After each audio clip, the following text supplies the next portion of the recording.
Welcome back to the Strength Personified podcast. My name is Brittany Cooley, and I'm your host. And today I have another sit-down interview with Jamison Reeves. He is my boss. He is the owner of all kinds of things, of which he talks about in this episode. We go over kind of what we're doing, the Orion Focus Consulting, and how we're moving forward with our new purchase of the Loom, of the brick and mortar event venue that we are now taking over from the old owner. So I hope you enjoy this episode. Make sure you like, subscribe, and share. And without further ado, here we go. More followers now. Yeah, we got a lot of stuff going on. We have a lot of stuff going on, and we just kind of wanted to bring you guys in and give you an idea of what's going on, what we're doing. You obviously have your own podcast that you probably should be posting on more. I intend to have my own, but there's a pot calling the kettle black. I haven't posted one at all. Like, literally. Yeah, and we just got a lot of stuff going on between the Loom, the OFC, my rentals, obviously you said the caters. So eventually when I have my own podcast, we'll kind of dive into more of those things in depth, but kind of wanted to do a quick introductory one with you, kind of get my feet wet, obviously. Again, I know I'm nervous, whatever. We'll get through it, but kind of want to talk about some things, and I figured this would be a good way. Yeah. New medium for us. New medium. Yeah, because we're going to have an Orion Focus podcast. Mm-hmm. I have my Strength Personified. I want to have podcast. Maybe some of my clients, past, current clients to come and talk about the program and stuff like that. I think that'd be good for OFC and obviously how we accomplish things over there. We should probably discuss the Loom a little bit. I don't know if it'll have its own podcast, but I'd like to do one about the real estate, like I was telling you, purchasing your first rental. I think that'd be a cool little, maybe a program to write down and talk about in a podcast. Obviously the caters is a big hurdle for me that I've learned how to overcome some things. So I don't know. I'm trying to find what avenue fits best, but I like talking about it, and if people want to listen, then fuck it. Well, you have a lot of experience for somebody that is turning how old tomorrow? Stop. I'm not turning anything. No, I get it, and you've done. When I first met you, I thought you were in your 40s, not because you look like you're in your 40s, but because of how established you are and how many things that you've done, and just how hard of a work ethic. Like most men in their 30s are still kind of in their 20s and not trying to figure things out. That's why. And you were like set when I met you and Lisa. So I was like, and then I found out I was like 1 year younger. Like we were the same age. I was like, I am like either really behind the ball or this guy is just like ahead of it. Yeah, way ahead of it. So that's why I consider maybe it's a little bit of both. I consider myself the luckiest man in the world. Say it all the time, jokingly, tongue in cheek a little bit, but my father, a lot of my experience, a lot of my knowledge and work ethic, I give it back to him because he introduced me to a lot of things at a young age, how to do this, how to do that. He took me to meetings. He taught me how to, get shit done. I don't know how else to explain it. Like to stop making excuses and all this metaphorical, motivational bullshit my dad just did. So he kind of ingrained that into me, and here I am now finally realizing what he was trying to say 20 years later. But so I feel like I got a lot to do because I got big shoes to fill. Yeah, well, you're filling them. Well, he gave me a good head start, and not necessarily financially, but with the information, and that's more important. Anybody can give you money. Teaching you how to go make your own whole different thing. You can appreciate it a lot more now. Yeah. So I am lucky, and I do have a lot of experience, and I do enjoy sharing to people that want to listen. So if that is this, podcasts are a thing now. That seems weird to say, but if this is a good medium to kind of transfer that information, then I think it's worth a shot. Yeah, for sure. Well, I wanted to ask you something before you were like, well, this isn't my podcast. This is just an interlude to everybody's podcast. This is whatever. I think, who are you? I know you're not going to like this, but, I don't think people other than, that are in your close circle, which is very small, which I'm very privileged to be a part of, and I say that frequently to everyone and to you.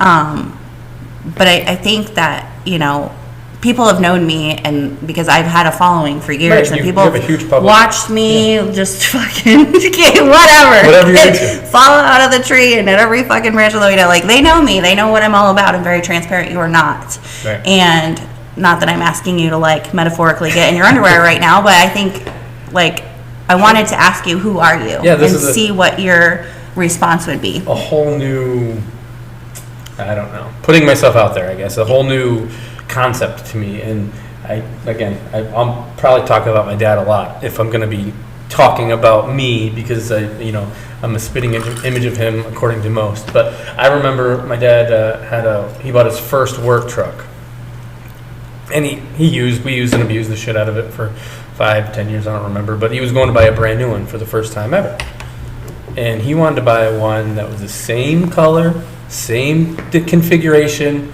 crew cab, short bed, because he didn't want everyone to know. He didn't want everyone to know that he was doing well. He lived in a small house, and he hid it. Like, he kept it to himself.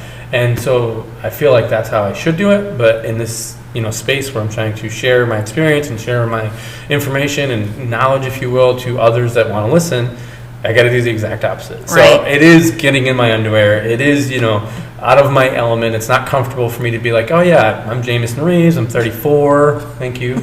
Till tomorrow. And I own 3 businesses. And yes, you're going to be older than me tomorrow. Yeah. It's not easy for me to do, but if you insist. Yeah. So I worked for my dad for 5 years after going to college and getting a degree and working on cars. What's your degree in? Automotive technology. Okay. With a Honda emphasis. I took the Honda program at Pentec. I was infatuated with Hondas my entire life, from 16 to 25. But so I went to Pentec, got a degree, got a job at a dealership. I was a Honda factory trained Honda technician for a few years. Then my dad asked me to literally, verbatim, I want you to quit your job and come work for me and help me work on the family business. And of course, he made me take a pay cut. That's just who my dad was. But I did that. We went and started. Well, he had already started, but we built the Reeves Business Park down in Towanda that my brother now owns fully. And I did everything from fix toilets to run the bulldozer to do deposits. Literally anything and everything that needed to be done, whether it was something above or below my pay grade, I did it. If he told me to go, sign bank documents or whatever, fix a toilet, like I said, shovel or plow snow, not necessarily shovel, I did it. So for 4 or 5 years, that's what I did. Literally just did anything and everything he needed to help build his little empire. He was infatuated with SimCity, so we literally built him a little city, put his own road in it. He named it after the guy he bought the property off of. And it was just, he was in his glory, so I helped him with that, I guess, up until he retired. And then my brother actually wanted to become full owner of the whole operation outside of my father, and he wanted to buy my shares in the company. After a lot of deliberation and Dad's approval, that's what we did, and I bought Decatur's. So I sold my interest in the business park. I went and bought Decatur's, and that was May of 15. So going on 8 years ago, I bought Decatur's. And I did that up until basically I met you. Sorry about it. I was helping people lose weight on the side as a hobby after kind of learning myself how to do it, how to lose weight. I was helping friends and family. And I love when you were like, the other day, you were like, I learned how to do it and I just teach people. I used to be fat and I learned how to not be fat. Yeah, well, that's what happened. I was, I'm 5'7", depending on who you ask, 5'6", depending on what person you're talking to. But and I was 208 pounds or something. I worked out a lot because I had a gym in my basement, but I ate like shit. And I tried them all. Tried all the diets. Stuck with keto. Found out what true keto actually was. And I went with it. So one thing led to another. Everyone's like, how'd you lose that weight? Yada, yada, yada. Now it's helping people, you included, until you said you should really make this a thing. And that's how OFC kind of got reborn. I had the website and stuff, but I didn't use it. And you kind of pushed me off the ledge to do that full time. So that's what I've been doing with that space. Well, yeah, that wasn't, it was more of like, okay, I'm going to post like these before and afters. Right. And I was like, and I know you're a private guy, like you're a pretty private dude, like, if for people like on the internet, we'll say, you're not somebody that pours your heart out by any means, which is fine, but I am, like, I'm the complete opposite of that. So, I wanted to share, and I was like, man, people are going to ask, like, what I'm doing. And like, can I, like, I was like, I think I asked Lisa too, I'm like, is it okay if I tag Jamison like this? I don't, like. I think that's how you found about the Facebook page. I'm like, why don't you just Why do you just tag my page? And you're like, what? I was like, you have a page? Like, I didn't even know you knew how to make one. I got like 22 followers. That you haven't posted on it since 2019. Right. And I was like, okay, well, I was like, I'm just letting you know, like, the floodgates are about to open. And you're going to have a huge opportunity here to actually create this into, because I know you're a money guy, you like money. Hey. And I was like, you really should be a thing. Like, I remember finding your Instagram and I had like nothing on it. And I'm like, the first week I posted some stuff and that was it. I was like, what? Like, what are you doing? Like, all this, like, potential just dormant. Like, you weren't doing anything with it. And you were absolutely right. That sprung into, getting a few other personal clients and trying to figure out how to be a coach to multiple people on a whole nother platform, and I had, figure that out, which is fine. I like figuring stuff out, but I didn't really even, I guess, see the possible potential of being a coach for people. And that obviously turned into making the program for people to download and yada, yada, one thing led to another. And here we are almost a year later, right? We've helped dozens of people. At this point last year, I was working for, like, I was doing some things. I think April was there first. So, in the last 12 months, we collectively have helped a lot of people. Yeah. We did a little bit of math. It's well over 2,000 pounds. Yeah. 2 tons. One ton. It was over 1 ton. 2,000 pounds. Oh, yeah. Of body fat. Yeah. Lost. That's kind of crazy to think about. So in that time, I've also started the real estate company. Yeah. I'm up to 7 units as of today. I got a closing in about a half an hour on my 6th and 7th. It's a duplex. I want to talk about that in future podcasts about getting your first rental property if that's something you're into. I know you went from 1 to 7. Like, yeah. I set out in last less than a year. Yes, I set out last year. I started in, I think, June or so, and I wanted to get 5 by the end of the year. I got 5, and then I want to do another 5 this year, and this will be my first 2 this year. So we're getting there. I don't know. I see a lot of ways to go. Everyone's like, "Oh my God, you got all this stuff, or you're doing all these things. When are you going to stop?" I don't have an answer to that question because I don't see the end. But speaking of which, my brother and I just went into business together in my fourth company, I guess, Reeves Legacy Investments, and that's how we purchased the loom.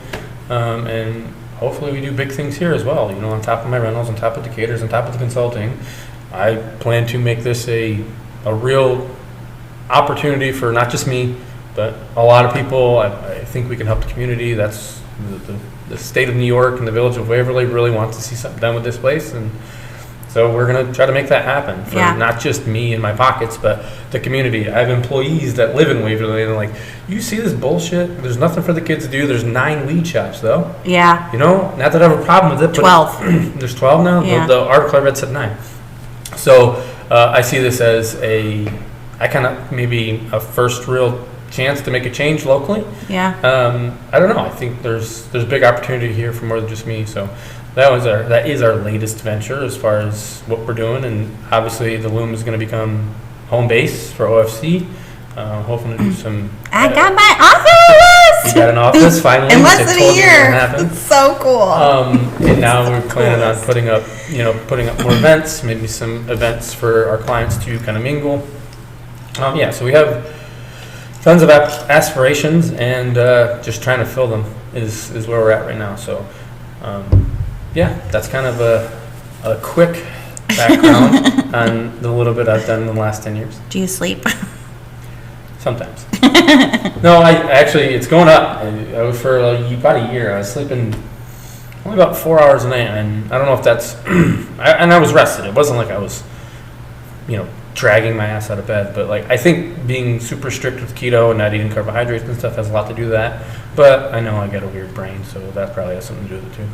It's very, very weird. It's not like most. Well, I don't think the same as most people. Right.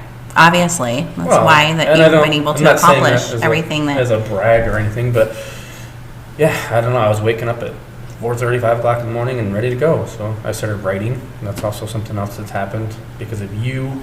I have a bunch of hidden writings I should probably start putting together. I don't know if I'll ever write a book, but that's another goal I have. Yeah. You need to write a book.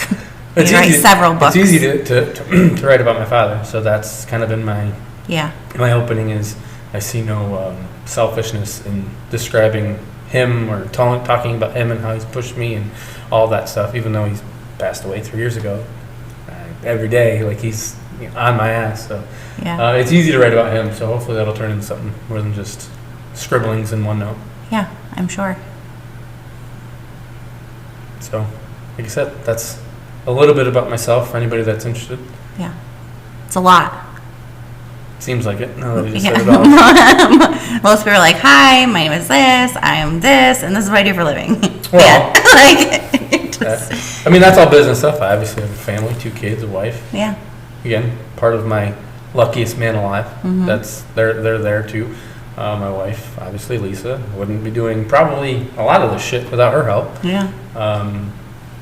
So yeah, I feel lucky in a lot of regards, and I feel like if I am that lucky, then I should probably fucking do something with it instead of just lay around and reap the benefits. So. Yeah, well, I don't think I've ever even seen you lay around, ever. Like, do you actually lay around? Yes, of course I do sometimes. Okay. Like when I'm playing chess. You play chess? Yes, I've been teaching myself to play chess. Okay. I need something to keep my brain busy. Yeah, I was going to say, that's not restful to me. Like, that sounds stressful. I don't like it. It's not an easy game to learn. Yeah, well. Well, that's enough about me. You're up. We're going to talk about you a little bit, especially what you have coming up for even the people that do know you. Okay. You have something very important happening this week. Yeah, so you want to 2 talk days. about that? Yeah, well, I'm trying to get my bearings after being in a car for 24 hours pretty much last 2 weeks. Too? I got my baby back. Well, if you don't know, my name's Brittany Cooley, legally Fuller, but my public name is Cooley. I have a 2-year-old baby. She is everything. I never saw myself as a mom. Like, I wanted to be a mom, but I was like, I couldn't see it. I just saw myself being this like crazy, fun person with like purple hair and partying all the time and just being fitness coach. Yeah, working out and drinking margaritas and so forth in the morning and running races and just being like absolutely just, I guess eccentric is the word. I don't know. Right. Just being wild. Yeah, I was wild. And so I wanted, it just seemed like it was so far away, like ever getting married or having a baby or anything like that. I just felt like it wasn't in my cards. Like I had a lot of life to live. Like I'm not trying to, but, and my baby was not planned. And so at first I was like, oh my fuck. Like I'm like initially I thought my life was over. I was like, it's done. And like this is it. Just have begun. Yeah. And crazy? Kids will do that to you. She is the best thing that's ever happened to me. And I'm learning this I'm like in this whole new space of co-parenting, and that's been very difficult and challenging, but it's benefiting my baby. So of course, like I'm putting my best foot forward in that. But you were without her for a week for the first time. Yeah, I have never been without her that long. And you just got her back last night. So yes, it was so good. So we made it home from North Carolina, and you have here. Was it Wednesday? Yes. Wednesday? So I graduated from Lock Haven University in 2011, and in 2019 I was asked to come back to the university and do a university-wide presentation on my story. And COVID kind of shut everything down. I had a few things lined up with high schools and other collegiate things, but I still did a few on Zoom during the pandemic, but I mean it pretty much shut down. Every opportunity kind of just closed up, as the whole world did for a while. And then I just I think a month and a half ago or so, Dr. Granick contacted me and asked me to come back. So I'm very excited. I'm returning to Lock Haven University for my second presentation there this Wednesday at 7 p.m. That's cool. Yeah, and I'm teaching 2 classes the following day. I'm doing 2 seminars for the social work department. That's huge. Because I've worked in the field for 10 years, and I've had versatile experience through many populations and different career paths within social work. So I guess they want my expertise, and I mean I have a lot of it. Like I'm very proud of the work I did in my field for when I did it. It's definitely not easy. It's not challenging. It does not pay well, but I was definitely built for it. The life that I've lived, there's no better person to work in that field other than me. And I felt like I had to, but I put in 10 years and I was like, I'm done. It doesn't work out, you know. Well, and then kind of our paths converged, and that was about the time that I was making OFC a real thing, and we decided for you to quit your job. Remember? Yeah, I have that. You're like, you know what, like, if this is something you want to do, just fucking quit. And I was like, what? Really? I was like, cool. Like, this is great. It's funny, like, you trade a 9 to 5 or whatever to work for yourself, and you work 24/7, and that's true. But you've given me, like, I do obviously work for you. I am your employee, but I feel it's very much. I work for myself. Yes. I mean, we don't have a punch clock or nothing. No, but when you love what you do, it's not work. So I literally feel like I even think, like, I need to put cameras in our office. But I literally feel like I just dick around all day. Like, I'm like, this is my job. Like, this is cool. Like, it's just. That's why it's a good fit. You were very public and very open and posting everything, and you have a book and you're a speaker, and so this kind of fits for you. And hopefully, this continues to be productive for both of us, and we have success in it, so we can continue doing it. I love it. I do. I enjoy.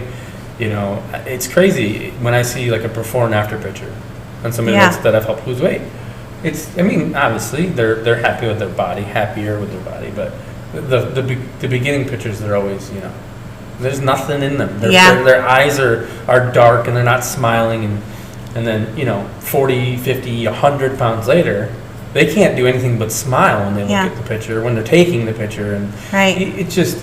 That in itself is kind of pretty powerful. So helping people, I know you get probably a similar high when you help people. They tell you that you've helped them with your story and your experience. This is, I feel I might get those same feelings or those same, that same rush of being able to help somebody. So if you are able and willing, why not? Yeah, well, and if you, my whole thing is, using your struggles to build your strengths. That's like my foundation, and I can either let my, like, past experiences and traumas and all the terrible things that I've experienced, like, weigh me down and ruin me, you could be a depressor, or I could, and I mean, I am, like, I do have, but you're still doing but if I use every awful, terrible thing I've experienced, I've used for good and built something beautiful out of it, and I am very proud of that. I don't, it's hard in this area when, you are me. You're open, and people are just like, wow, she's just so full of herself, or she's so obsessed with herself. Whether they love you or hate you, everyone kind of knows who you are, or they've heard about you. Most everyone. It's like, oh, that's Brittany Cooley and Campbell. Like in your books in the shop, I've had people like, I know that girl from somewhere. I'm like, the internet. Somewhere on the internet. That doesn't sound good. Well, it's not like, it's not like that. Not yet. No. But no, that's it's hopefully we can continue to do this. And you've given me the space to be able to, like, function freely and not feel look like at this right now. We're sitting here with this podcasting equipment, like, it's pretty cool, right? Like, I don't know, we got in this video big-ass equipment. Building we got this new building. We're in the basement of the loom, and so I think this is hopefully, I believe it to be a stepping stone towards greater things for OFC, the loom, Brittany Cooley. Jamison Reeves Global, that's what we call it. Global Jamison Reeves. That's what. Yeah. Well, that's it is. That's what it is. Like everything that involves me. Yeah. Which is everything. But you obviously have some stuff you're going on too. So all right. I don't want to keep this too awfully long, but I think that was a good introduction. You got anything else you want to add?